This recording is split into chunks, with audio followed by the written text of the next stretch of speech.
I want to thank Nick Devera for coming into the Man Cave Studios here in East Toledo for the great interview that he did for us today. Thank you, Nick, thank you so much for coming in.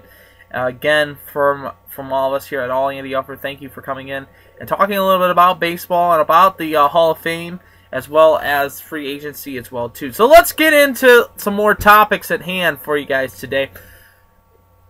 Let's step on the ice. Now, we'll talk about the Jackets here in a little bit, but we have one more firing left to get through. You know who he is. You know who he is, folks. That's Nick Devera, your head coach of your Toledo Walleye. When you were named, the franchise was named the world's worst on Keith Olbermann. Which, by the way, you can look that up anytime you want. You can look it up anytime you want. I just think the fact that the Walleye are really stinking. They are smelling like rotten fish. Don't get me wrong. I mean, they have some solid players and solid teammates, but the team that Devera has put on the ice is just absolutely horrible. Evansville is a lot better club than the Walleye. If you're not aware, the Walleye are 10. They have 10 wins, 17 losses, 3 overtime losses, 23 points.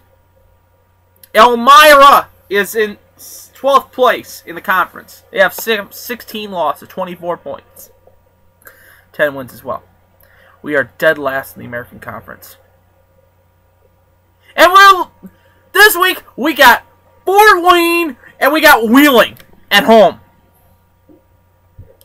And Wheeling and Fort Wayne are higher in the standings. And guess what? The people are showing up! People are showing up to the games! Still! Oh! It's time to get new leadership. But Napoli won't go get it. Oh no. He won't go get new leadership. He won't, because he loves Nick Devera. Please. Yeah, give me a break. Nick Devera's got to go. He's got to go now. Because next year with this Winterfest, oh my God. And I've talked to a lot of the season ticket holders and a lot of the people in the organization. And the fans aren't going to show up if they keep losing.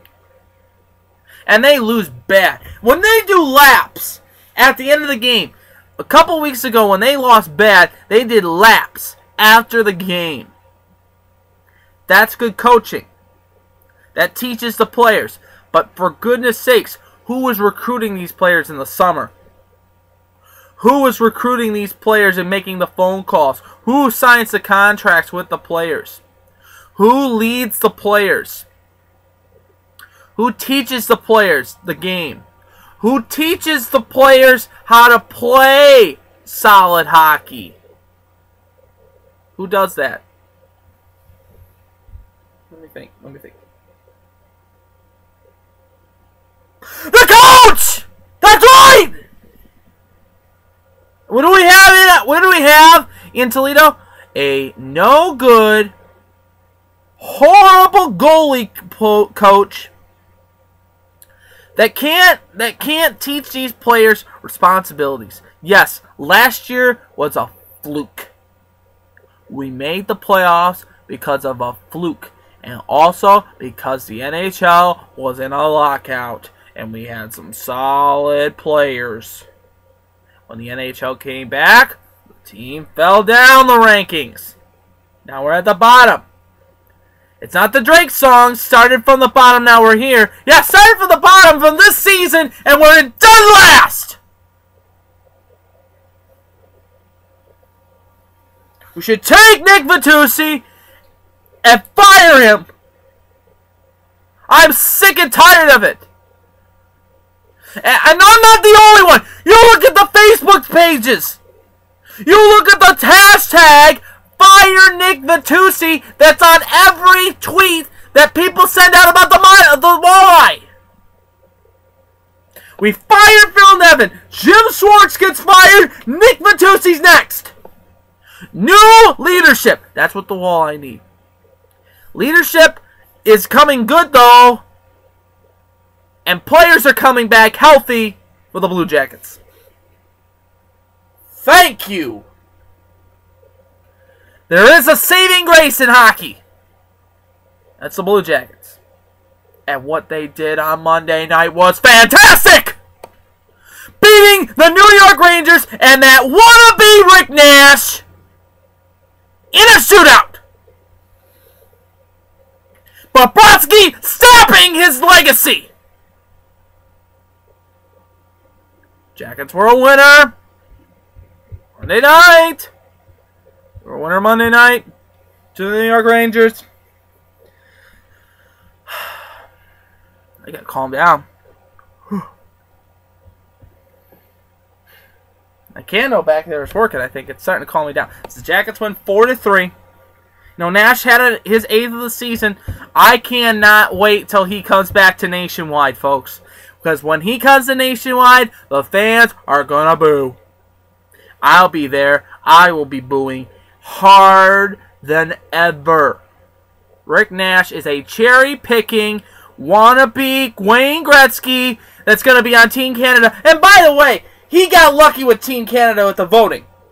He got lucky with the choice for Team Canada. I don't think it's a good decision for him. I really don't.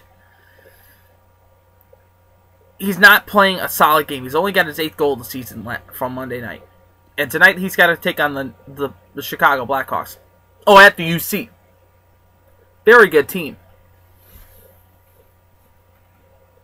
But the Jackets are improving.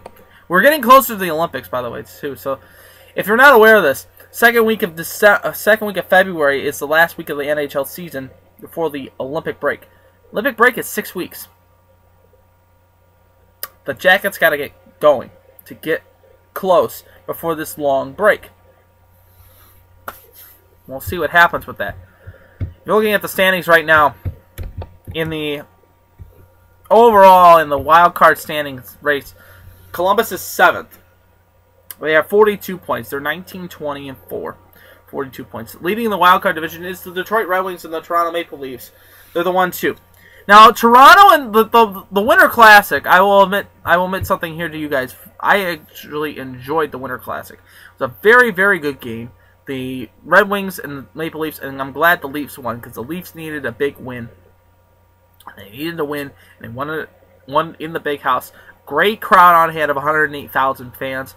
It was a great experience to be not in the stands, but in the area for the Winter Classic. It was a fun time. And yeah, it was cold and it was snowy, but it was worth it. It's totally worth it. So we'll see what happens with this. Like I said, the Jackets need to come back up in the rankings. I mean, yes, they're 7th in the wild card position, but if you look at overall in the division setup, the Jackets this season in the division right now, in the Metropolitan Division this season, they're 7th overall in the Metropolitan Division. Leading the way is Pittsburgh. Pittsburgh and Philadelphia are the only 2 teams above 500 in that division. They're the only 2 teams above 500 in the division. Oh, 3. 3 or 4.